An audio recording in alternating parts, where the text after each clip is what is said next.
ಅಜಾಗರೂಕತೆ ಮತ್ತು ವೇಗದ ಚಾಲನೆ ಮಾಡಿ ಬಿಎಂಟಿಸಿ ಬಸ್ಗಳ ನಡುವೆ ಸಿಲುಕಿದ ಬೈಕ್ ಸವಾರನೊಬ್ಬ ಗ್ರೇಟ್ ಎಸ್ಕೇಪ್ ಆಗಿದ್ದಾನೆ.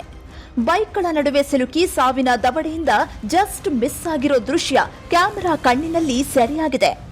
ನಗರದ ಕಮ್ಮನಹಳ್ಳಿ ಬಳಿ ನಿನ್ನೆ ಮಧ್ಯಾಹ್ನ 3 ಗಂಟೆ ಸುಮಾರಿಗೆ ನಡೆದಿರುವ ಘಟನೆ ಇದಾಗಿದೆ. ನಿಧಾನಕ್ಕೆ ಬರ್ತಿದ್ದ ಬಿಎಂಟಿಸಿ ಬಸ್ನ ಸೈಡ್ನಿಂದ ವೇಗವಾಗಿ ಹಿಂದಿಕ್ಕಲು ಬೈಕ್ ಸವಾರ ಯತ್ನಿಸಿದ್ದಾನೆ. ಇದೇ ವೇಳೆ ಎದುರಿಗೆ ಮತ್ತೊಂದು ಬಿಎಂಟಿಸಿ ಬಸ್ ಬಂದಿದೆ. ಈ ವೇಳೆ ಬೈಕ್ ನಿಯಂತ್ರಿಸಲಾಗದೆ 2 ಬಸ್ಗಳ ಮಧ್ಯೆ ಗುದ್ದಿ ಬೈಕ್ ಚಾಲಕ ಗ್ರೇಟ್ ಎಸ್ಕೇಪ್ ಆಗಿದ್ದಾನೆ. 2 ಬಸ್ಗಳಿಗೂ ಗುದ್ದಿ ಮುಂದೆ ಇದ್ದ ಕಾರ್ ಮೇಲೆ ಬೈಕ್ ಸವಾರ ಬಿದ್ದಿದ್ದಾನೆ.